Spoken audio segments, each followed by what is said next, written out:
Ladies and gentlemen, coming soon, a podcast you've all been waiting for. The movie podcast to end all movie podcasts. A podcast that discusses and critiques the best of the best and the worst of the worst movies playing at a theater near you. With a host whose opinions have been deemed as fact by your favorite fact checkers. And that's a fact. Without further ado, let me introduce you to the movie maestro, the tyrant of theater, the gumshoe of review, the man that makes theater employees and Hollywood execs shiver by his mere presence. Ladies and gentlemen, the judge, the jury, the sultan of cinema, Justin Henson. Welcome to the Movie Wire.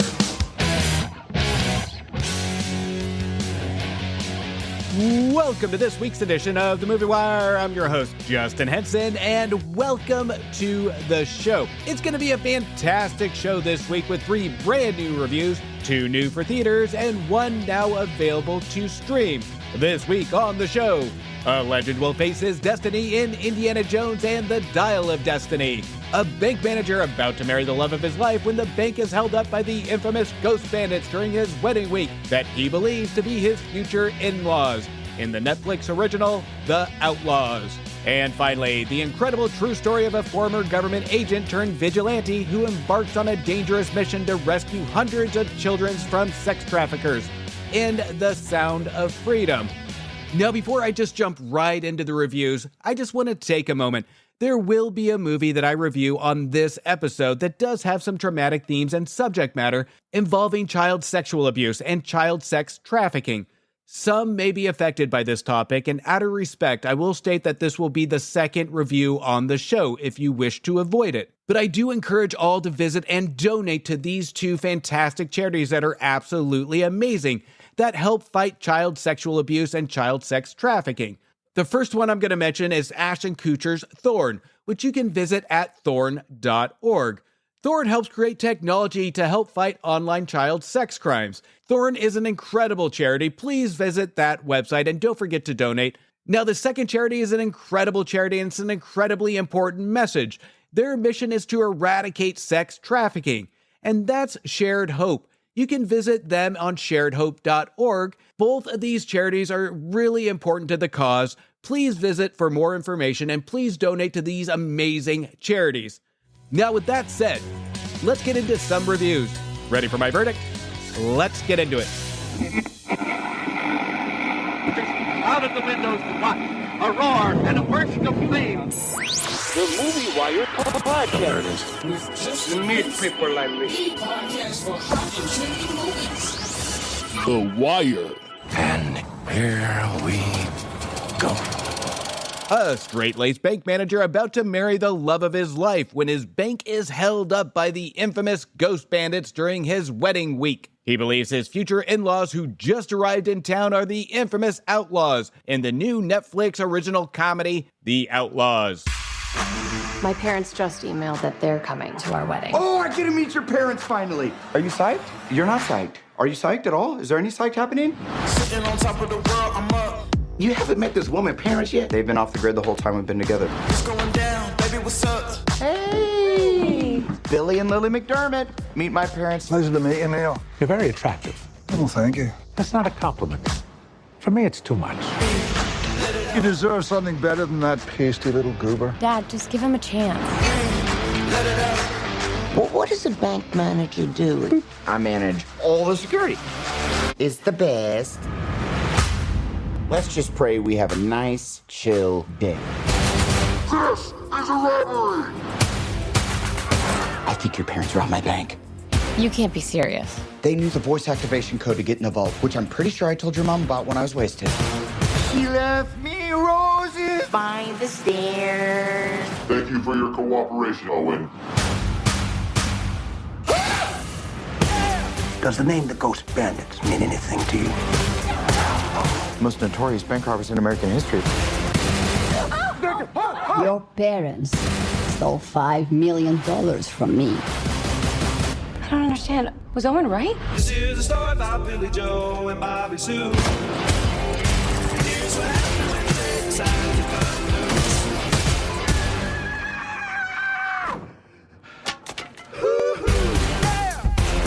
loose. You need $5 million in 2 days. Wouldn't hurt to have a bank manager on the team. You think you can rob a bank? If it's to say Parker, hell yeah. Do I look cool? Yeah, you look like James Bond. Which one? 5. Well, that was a good one.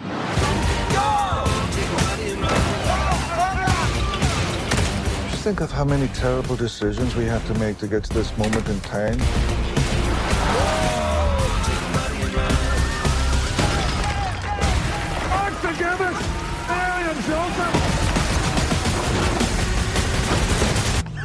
Who even am I right now? One big happy family. Now here is yet another Happy Madison film to hit Netflix, and this one may feel a little different than what audiences are used to because it is produced by Adam Sandler, but does not include his normal cast and crew. With the amount of quality that has been pumping out of the Happy Madison Productions and Netflix in the last few years, this actually gave me a good first impression of the Outlaws. Now, some of the most successful entertaining comedies are the ones that are pure self-realized, goofy, simple romps that are just intended for mindless entertainment. Now, the successful comedies like this will turn a roll of the eyes into just a pure smile. And the Outlaws is more or less the latter of this. There are moments of just pure silly fun and other moments your eyes are just rolling in the back of your head till it hurts. It's never really consistent. But I'd be lying if I didn't say I had a little fun with this movie. The main eye rolls came mostly from our main character, Owen Browning, played by Adam Devine, which I have discovered that I can only take him in small doses. I have yet to believe that he has successfully carried a movie by himself, especially with his last movie, 2019's Jexy. As we watch Devine on screen, it's like watching a child that has a hard time sitting still and gets bored really quick. There are moments he is tame and focusing on the scene, then the scene calls for proper comedic timing. He then goes quickly over the top to cringe territory. Now, Devine is completely unpredictable in his scenes. You can never tell where he's gonna go. One minute he's serious, the next minute he's over the top. You can tell from good comedic performances that improvisation, you cannot really tell if it's thrown in. It just works. But Devine, it makes it apparent that this isn't the act that we were supposed to get because of how unbalanced each scene is when he really does go over the top and annoying. It reminded me of being at a quiet event or a room with a toddler, and the toddler decides that it is just way too quiet for their taste, and then fills up the room with screams and cries for attention.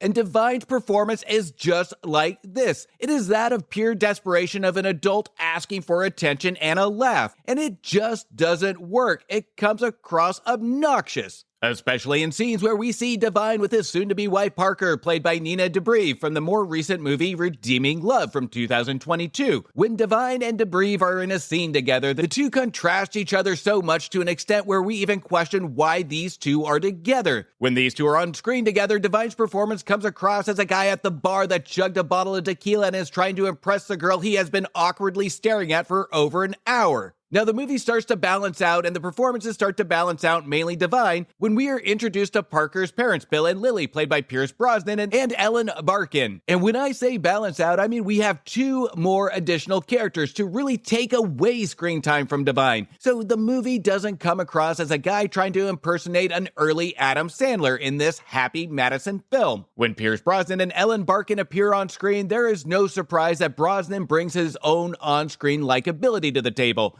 And this is where the movie has a little fun. Pierce Brosnan knows what kind of movie this is, and you can sense and feel the amount of fun he is having with the role. It's a normal, subtle Pierce Brosnan comedic performance, and he has the most enjoyable scenes in the movie. Every time we have Brosnan and Devine on screen together, we start to see a level of Devine's performance level out and chill out, which wouldn't translate into intentional because with every other character, there are moments of him going back to his over-the-top ways. As a viewer, we can start to feel Devine's level of intimidation from just the mere presence of Brosnan, and thank God for that casting choice.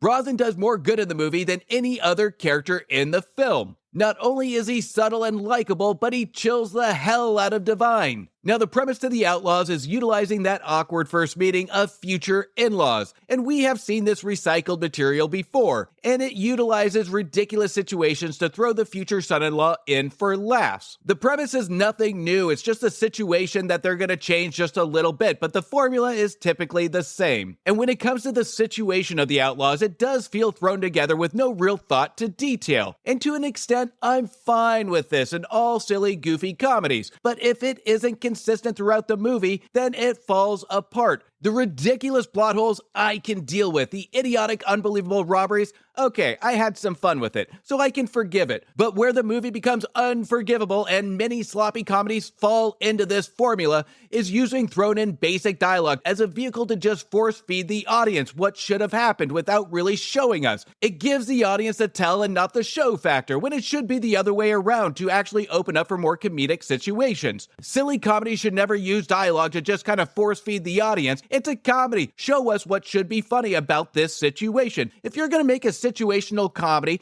at least give us the situation, whether it's a subplot or it's the main plot. This is where it fails when it comes to the subplot, is that it just kind of force feeds us, and it's annoying as all hell. And with that subplot, we have our two ghost bank robbers, Billy and Lily. Then the movie throws in the villain, Rehan, played by Porto Jagahathan, that's trying to get $5 million from Billy and Lily. And this is the plot vehicle this movie uses to drive the motivation of Billy and Lily. But there's no real clever detail or any detail at all from this subplot, other than some appearances by Rehan to just throw in some setups for a lazy climax. The transition to the final act hits the throttle like the filmmakers had to rush to meet a certain deadline. And all the characters seem to change their character motivations, personality, and just shrug their shoulders and say, oh, okay, we're gonna do it this way. This is where the movie really gets thrown off balance and loses its moxie. But the movie does have enough scenes prior to this that are actually really funny, including an improvised Bond joke that was actually pretty clever, where Divine's character recreates a Bond pose while holding a gun, then asks Lily and Billy if he looked cool, in which Lily replies he looked like James Bond, referring to Brosnan's Bond between 94 and 2004, and Pierce Brosnan simply replies,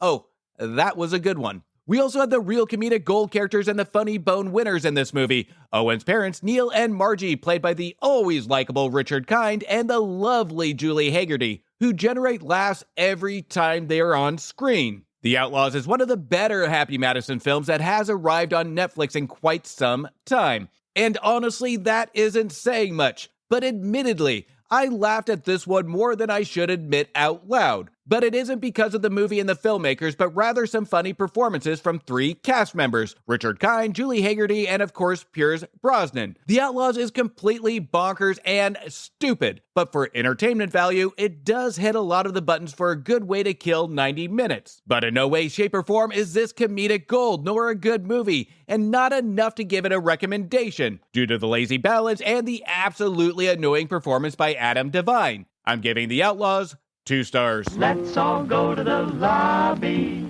Let's all go to the lobby. Now, before we get into the rest of the show, make sure you check out my reviews on previous episodes for movies that just became available to rent, buy, or stream now. Now available, it's time to face the music once more with Feeling in Guardians of the Galaxy 3, which never gave me a feeling, receiving 2 stars. And That Didn't Take Long in theaters is The Blackening, which received 2.5 stars. To be a hero, it takes a lot of gut in the machine, which was a ridiculous but at times a fun romp, receiving 2.5 stars. Not all races can be won in Fast 10, which barely missed the race, receiving 2.5 stars. 11-year-old Margaret navigates new friends' feelings and the beginning of adolescence in Are You There, God? It's Me, Margaret, which charmed its way to 3.5 stars. And finally, A Fool for Love becomes an accidental celebrity, only to lose it all in one of the worst movies of the year, in Fool's Paradise, which received 1 star. You can check out those reviews on previous episodes. If you haven't yet, make sure you follow and subscribe, and don't forget to leave me a review on Apple Podcasts. You can also stay up to date by following me on my socials, and that's Instagram, Twitter, and Letterboxd at Movie Wire Show. Now, those of you that listen to my show know that here in the Seattle area, we just had open enrollment in our Snohomish Film Festival. I'm sad to say that submission is now officially closed. I have had a blast judging and watching each and every one of your films, and I have to say what an incredible amount of talent we have had this year submit their films. Now, even though submission is closed, still visit the Snohomish Film Festival page at www.filmfreeway.com/Snohomish Film Festival for more information on the festival and to buy tickets for September 9th from 3 p.m. to 10 p.m. Don't wait to the last minute. I will see you there. Now, I'm about to jump right back into the show, but before I do, I just want to talk about this new fantastic podcast that this is the first time that I'm running their promo on my show. I have to say that I am completely obsessed with this show and its topics. Not only that, but it's by a good friend of mine and of my show, Antonio, from the Cult-Worthy Podcast and the Cult-Worthy Classic Podcast, where he joins friend Diana for topics on relationships, sex, stereotypes, and of course, dating. You name it. And that podcast is The MILF and Me. And to clarify, I'm pretty sure that Antonio is the me in that title, not the MILF. But without further ado, let's hear from these two hot and spicy hosts over at the MILF and Me podcast now. Face it, dating sucked in your 20s, gets worse in your 30s, and your 40s, forget it. It's a cesspool out there, and we're your flotation device. Join us weekly for saucy chat, ridiculous love gurus, and MILF-worthy fun to spice up your life. The MILF and Me podcast. Every Wednesday on your favorite pod platform. And the MILFandMePod.com. The MILF and Me podcast. The incredible true story of a former government agent turned vigilante who embarks on a dangerous mission to rescue hundreds of children from sex traffickers in the limited theatrical release, Sound of Freedom. It is the fastest growing international crime network that the world has ever seen. It has already passed the illegal arms trade, and soon it's gonna pass the drug trade. Because you can sell a bag of cocaine one time to a child 5 to 10 times a day. God's children are not for sale. How long have you been doing this? 12 years now. How many pedophiles you got? 288. How many kids you found? Timoteo, tú rescatas niños, ¿verdad? ¿Puedes ayudarme a encontrar a mi hermana? Te lo prometo. For Homeland Security, you know we can't go off rescuing Honduran kids in Colombia. Which means she'll disappear for good. Imagine walking into her room right now, seeing an empty bed. What we do? You quit your job, and you go and rescue those kids. So at this moment, she could be a block down the road, or she could be at Moscow, Bangkok, LA. She's a major operator. It's all rebel territory. No one goes in. Not the army, not the police, not us. What if this was your daughter? There's no Marine unit coming. You're on your own. This job tears you to pieces. And this is my one chance to put those pieces back together. When God tells you what to do, you cannot hesitate.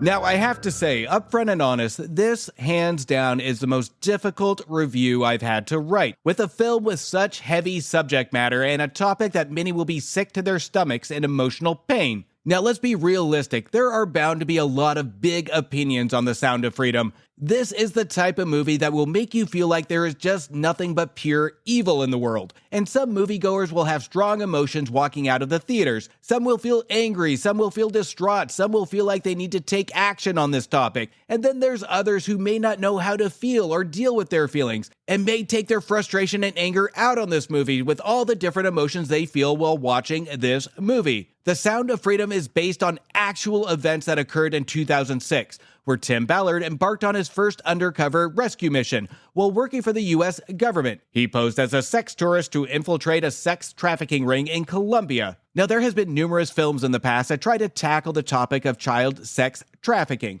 And a lot of these movies really keep it tame when it comes to the subject matter, and they still attack the emotional element of it because it's hard not to have that emotion when we're talking about children. But what's so different compared to the other movies that The Sound of Freedom does is it makes the viewer look directly straight into a child's eyes as we see them go through some of the most brutal, traumatizing abuse humanly imaginable. And of course, the film never puts the audience and the viewer through the actual visuals of these acts, but rather through dialogue tells us and gives us context clues of the abuse these children go through. What writers Rob Barr and Alejandro Monteverde ensures is that it pushes the cinematic boundaries that need to be pushed on a topic that shouldn't be censored when it comes to what's happening with our children of the world. And it does so by not trying to go for the shock factor. It doesn't treat a story as a vehicle to sell seats. It doesn't market this movie to be anything that it's not. In fact, it really doesn't market it at all. The movie has been roadblocked by numerous studios from release since 2018, which is not just a shame, but it is absolutely disgusting that this movie sat on a shelf only to be rejected and then be rejected by numerous streaming platforms. When Disney bought 20th Century Fox, they shelved this project. Then we had streaming platforms like Amazon and Netflix turn down the finished product. And by the way, hey Netflix,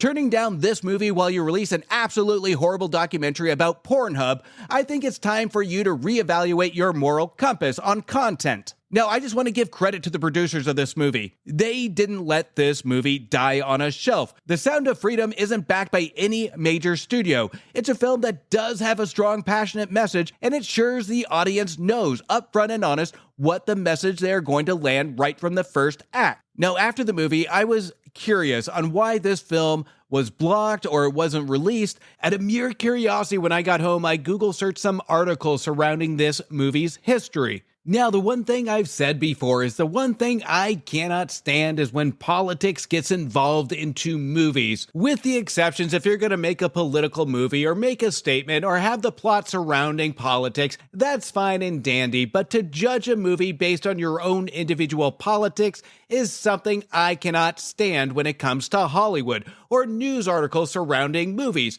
They give their own opinions on what they shoulda, coulda, woulda put on their political opinion, and they base their judgment of the movie solely based on that. And with the research I did after the movie, what I found absolutely disgusted me. A film should be reviewed based on production value, performances, story, writing, etc., not an individual political opinion. That is not a film review. We have headlines and articles claiming this is right-wing, it's QAnon conspiracy. The number of kids that are suffering from sex trafficking is inflated, so this must be a QAnon conspiracy.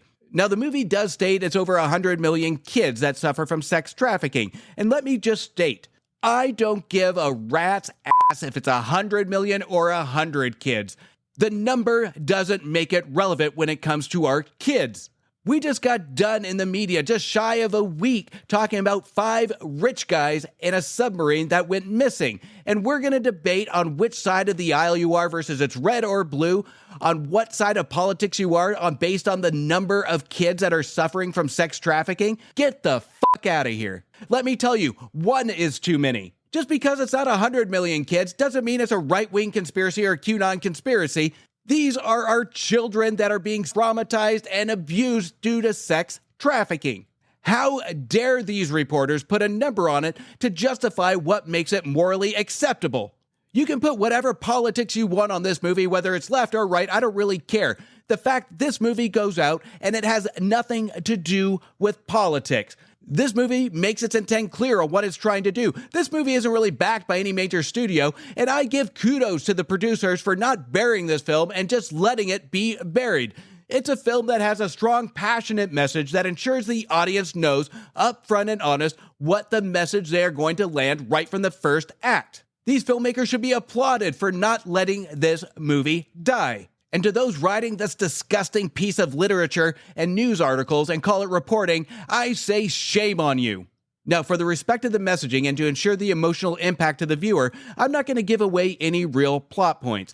And this review will act a little bit different. I'm going to be looking at the messaging and I'll be looking at it holistically as a movie.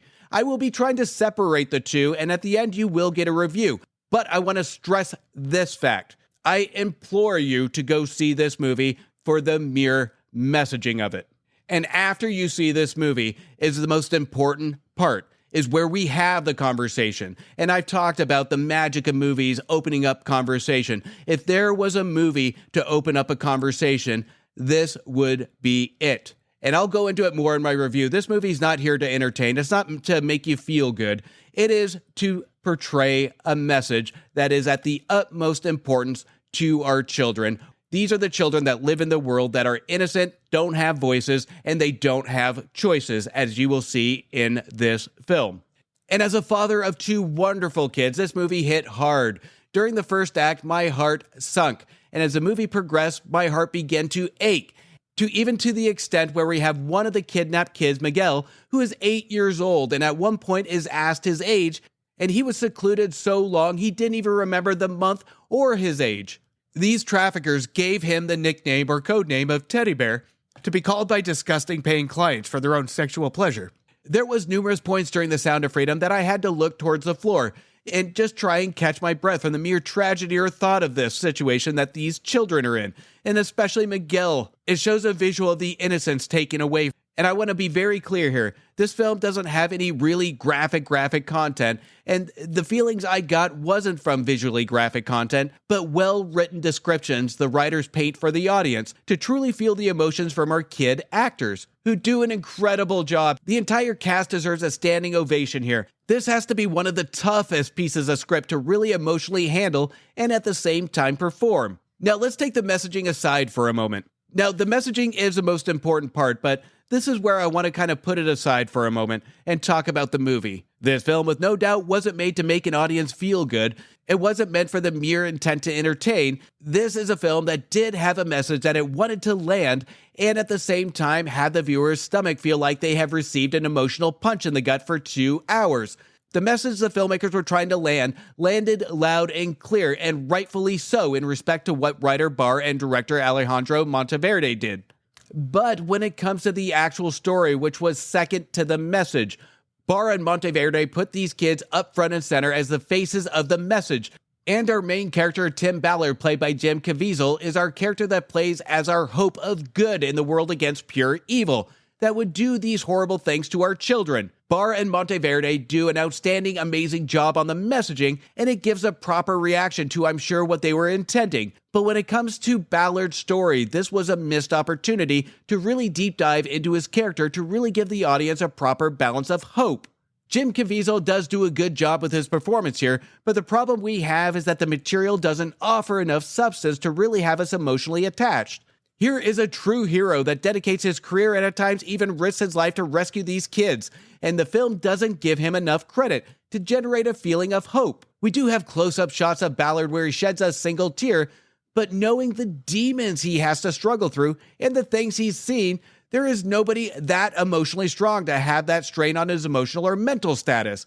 But what was really missing was the true element, the more emotional side, the human element of Tim Ballard. Not just a guy that just shows up, acts on morals, and we say good. Tim Ballard is in a position that really should have a mental toll on any individual. And really diving into the Tim Ballard character is something that we really lack in this movie. I wanted to see what made him tick. I wanted more depth. Here is a man that picked a career that's not an easy career. It has an emotional toll. It has a mental toll on one's state. I want to know what his family life was, and I wanted to know what really drove him to do what he does. And not just do the job, going above and beyond the job to make sure these children are safe. The filmmakers wanted Tim Ballard to show an example of hope. And were they successful in that message? No, they weren't. They really bank more on the situation of what Tim Ballard does, but really doesn't give us any depth to how he emotionally deals with it or how he pushes through, especially with a man that has 9 children of his own. Showing the human side of him is what would have really generated this human element. We do have scenes with him and his wife Catherine, played by Mira Sorvino,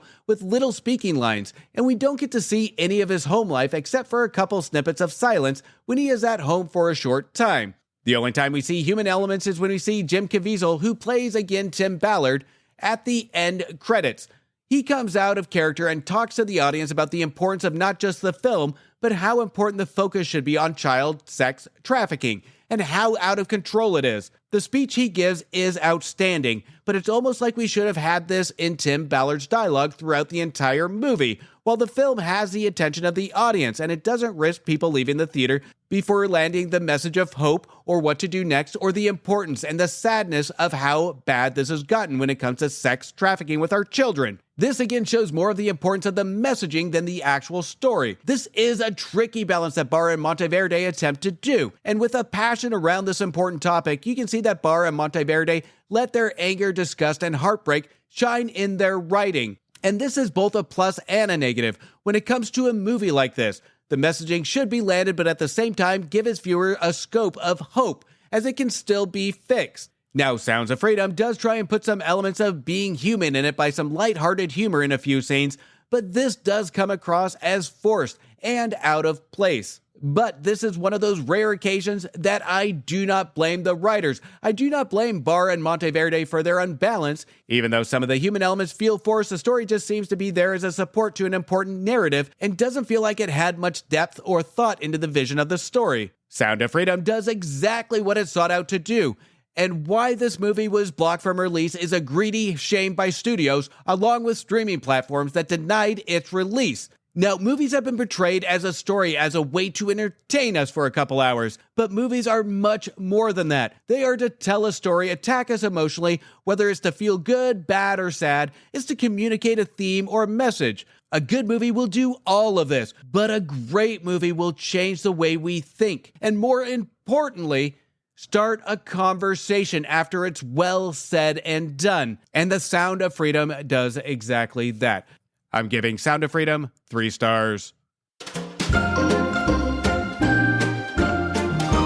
It's so hard to keep track and even have time to read all the trending topics on the web. Now there's a new app to help with all of those problems. Newsly is an audio app for iOS and Android. It picks up web articles about the most trending topics on the web at any given moment and reads them to you in a natural human voice. For the first time in the history of the internet, the entire web becomes listenable. Browse articles from topics you choose and start playing. You can follow any topic as specific as you like, from sports, science, to Bitcoin. You can even follow Kardashian. It will find you the latest articles and read them to you out loud. And guess what? They have podcasts as well. Explore trending podcasts from over 50 countries. The Movie Wire is now a featured podcast on the Newsly app. Download and use Newsly for free now. The link will be in the description of this episode. You can also use one of my promo codes that you will find in the description as well to get you a 1-month free premium subscription. Stop scrolling, start listening, download Newsly today.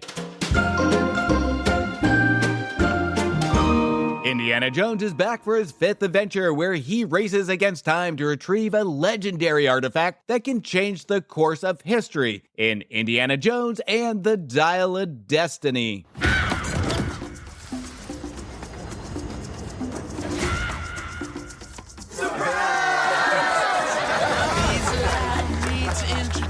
I'm retiring. Well, in that case, what are we drinking? Same for the goddaughter. Dad told me you found something on a train during the war. A dial that could change the course of history. Why are you chasing the thing that drove your father crazy? Don't move. We need to get out of here. Stop! Sorry. Helena! Dr. Jones, get him.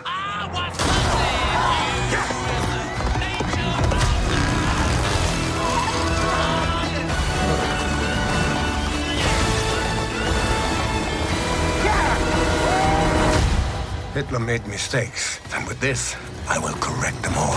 You stole it. Then you stole it. And then I stole it. It's called capitalism. This way! Fasten your seatbelt. There might be some turbulence. You've taken your chances, made your mistakes, and now a final triumph. Give him hell, Indiana Jones! A few times in my life, I've seen things. I've been tortured with voodoo. Been shot 9 times, including once by your father. Sorry! I've been looking for this all my life.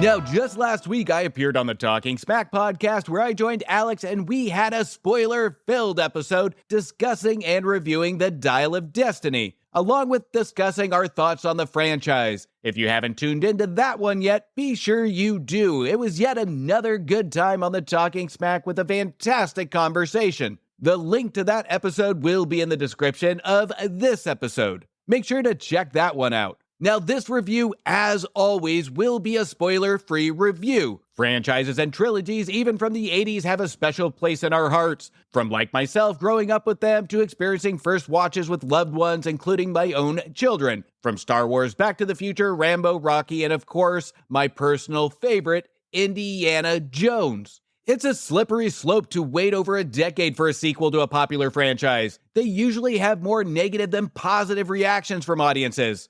That is, well, if you take Rocky out of the mix. We put space in between movies and fans begin to build excitements, a bigger expectation, and have unrealistic expectations that said film is going to blow their already big hopes and expectations out of the water. Let's take Indiana Jones and Kingdom of the Crystal Skull as an example. Roger Ebert, in his May 18, 2008 review, put it like this, and I quote, "All you can do is compare to the other three. And even then, what will it get you? If you eat 4 pounds of sausage, how do you choose which pound tasted the best? Well, the first one, of course, and then there's a steady drop-off of interest. That's why no indie adventure can match Raiders of the Lost Ark. But if Crystal Skull, Temple of Doom, or The Last Crusade had come first in the series, who knows how much fresher it might have seemed." End quote. This runs true even today, but even more so with how we set our expectations. Now, with me, I actually did enjoy Kingdom of the Crystal Skull, but not so much the climax, or Mutt, played by Shia LaBeouf. I think that these two elements took away from what the movie was really good at, a really piece of entertaining Indiana Jones silly action. The two elements it added was a forceful sci-fi climax, which is out of the tradition. Then they added the potential replacement for Ford as Jones that audiences were not ready to accept, especially if LaBeouf was the pick. But the action, the look, the feel took me back to my childhood as a ludicrous action adventure. And I want to zero in on the phrasing of the genre, action adventure. These two genres are rarely used together anymore in movies. We have the use of thriller or action thriller. This is where Crystal Skull I can really appreciate because it was almost the last good action adventure piece that really tapped into our childhood imagination, that described the movie as an action adventure. Now, don't get me wrong, even though silly at times, it held true to the tradition of silliness, action humor, and action adventure we loved with the originals. And when it comes to Harrison Ford's and the Indiana Jones persona, it kept to the tradition of that. We saw the character on screen that we grew to love. But now comes the supposedly final installment of the Indiana Jones franchise with Harrison Ford. The Dial of Destiny takes everything that made the previous films so much fun and literally sucks it away to make it generic, bland, emotionless, and treats the Jones character like he just got done with a lobotomy. Now, it's not that the movie is bad, it's just generically ho-hum.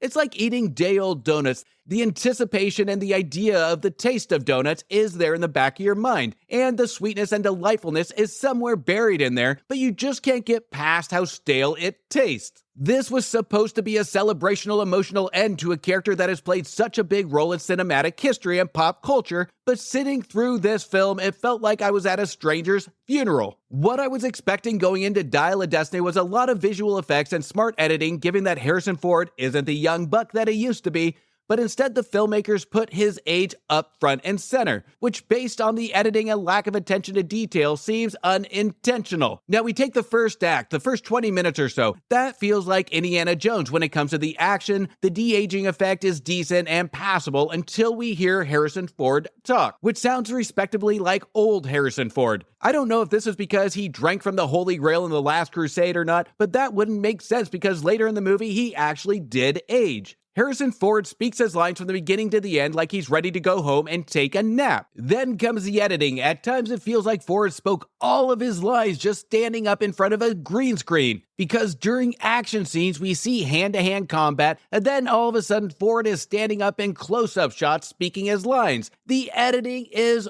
awful here. Dial of Destiny was directed by James Mangold, who directed Copland, Identity, Walk the Line, 3:10 to Yuma, The Wolverine, Logan, and the more recent Ford vs. Ferrari. And this was such an odd pick as director, since his directing style over the years has stayed pretty consistent, from 1997 up until now. His style, even going into the Marvel territory with The Wolverine and Logan, has remained the same, with very little innovation or risk. He is a very safe director when it comes to his style, and an Indiana Jones film based on that is way out of his league. In his long list of movies, he has given no examples of his past innovation or fun factor. There is no justification for why he should be sitting in that director's seat based on his previous films. And that's what makes Indiana Jones memorable, is the absolute fun factor element. And there is no sense of fun factor in this film. It's like I was gnawing on a dry piece of toast for over 2 hours just to come to realize 2.5 hours later it was sandpaper I was chewing on.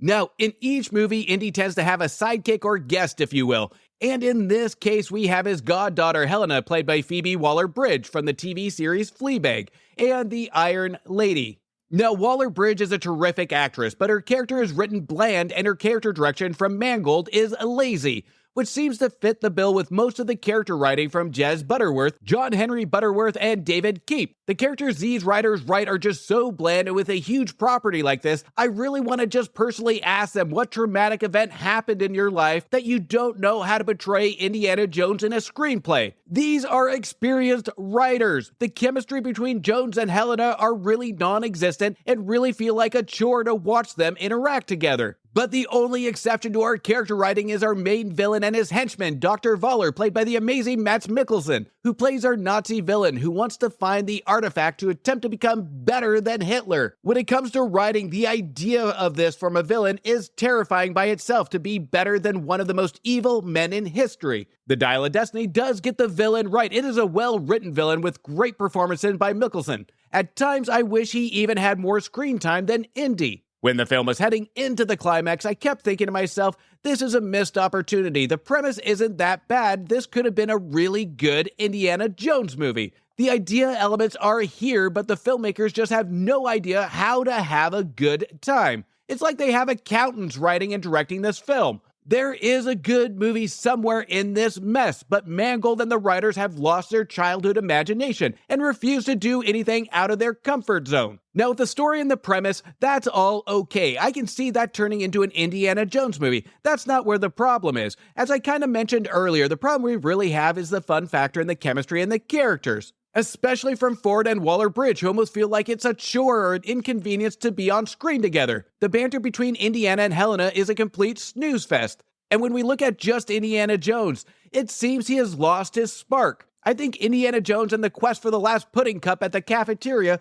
would have been a more exciting movie. But I do give Harrison Ford a little bit of credit here. Between Han Solo from Star Wars and now Indiana Jones, there is something poetic about it. As Ford gets up there in years, it seems like he's coming to terms on saying goodbye to the roles that made him who he is today, or giving his fans the final farewell or closure, if you will, to these characters. Since it's the fans that stayed with him throughout the years to ensure these characters stayed iconic. Whatever way you look at it, like or hate his final appearances with these main characters, I will still raise a glass to him for one final romp with the characters that he took on at his age, and at least giving us a final experience with the characters that in which he had made iconic, memorable, and timeless. Indiana Jones and the Dial of Destiny is hands down the weakest in the franchise because it lacks fun factor, chemistry of characters, innovation of the screenplay, and what we see on screen. It does have a climax that feels a little unearned and a little rushed, but for some that just go to see Harrison Ford put up the hat and the whip one last time, the emotional feeling of that may be worth the trip by itself if you don't have high expectations. No, I can see why the filmmakers ended up calling it the Dial of Destiny, because I kept looking at my watch anticipating when it will reach my destiny of it being over. I'm giving Indiana Jones a final farewell and a thank you, but I'm giving Indiana Jones and the Dial of Destiny 2 stars.